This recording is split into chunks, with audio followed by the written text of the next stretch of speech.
Hello guys, কেমন আছো? আশা করি ভালো আছো। তো এটা হচ্ছে 2 জুলাই ভিডিও। তো দেখো আমি কি রেডি করছি, পুরো ভিডিওটা দেখলে তোমরা বুঝতে পারবে।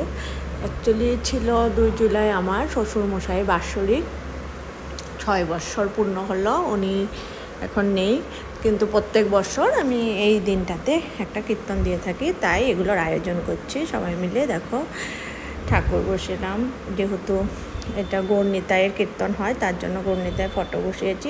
এটাতে রাধাকৃষ্ণ আছে। তারপরে শ্বশুর শাশুড়ির ফটো বসিয়েছি, ওদেরকে একটু সাজিয়ে দিচ্ছি, কারণ কীর্তনের সময় একটু চন্দন টন্দন না দিলে তো আর ভালো লাগে না। তো বছরে একবারই হয়, ওদেরকে ফটোতে সুন্দর করে চন্দন টন্দন দিয়ে সাজিয়ে তো কীর্তন দিই আমি প্রত্যেক বছর। তো 6 বছর ওনার কমপ্লিট হলো, যে উনি আমাদের ছেড়ে চলে গেলেন। তারপরে দেখো সব রেডি করার পরে কীর্তন পার্টি চলে আসলো, তো ওরা বসলো কীর্তন করতে।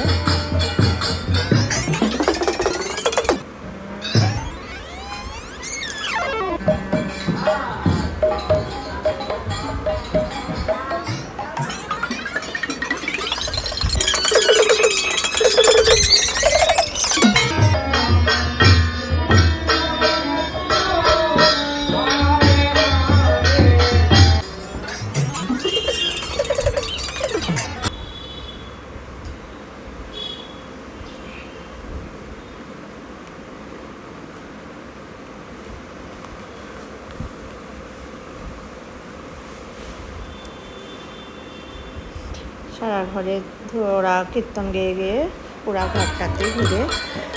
তো বছরে একটা দিন আমরা সবাই মিলে, যেহেতু ওনারা আমাদের কাছে নেই, তাই ওনাদেরকে যাতে ওনাদের আত্মাটা শান্তি পায় তার জন্য কীর্তনটা রাখা।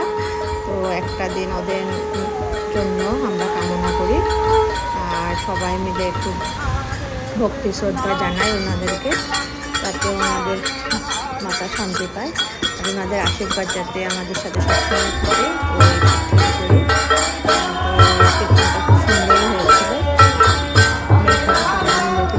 ভালোই লাগে, সবাই একসাথে হয় একটা দিনে, ফ্যামিলি মেম্বাররা সবাই সবাই টান ছেড়ে একটা দিন ফ্রি হয়ে আসে। তো ভালো লাগে, এরকম মাঝে মাঝে বাড়িতে কীর্তন টীর্তন হলেও কিন্তু ভালোই লাগে। খুব সুন্দরই হয়েছিল কীর্তনটা।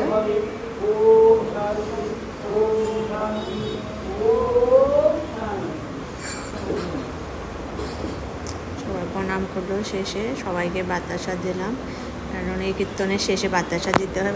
অ্যাকচুয়ালি বাতাসা লোড দেয়, কিন্তু এখন তো বাতাসা লোড দিতে গেলে পায়ে টায়ে পড়ে যায়।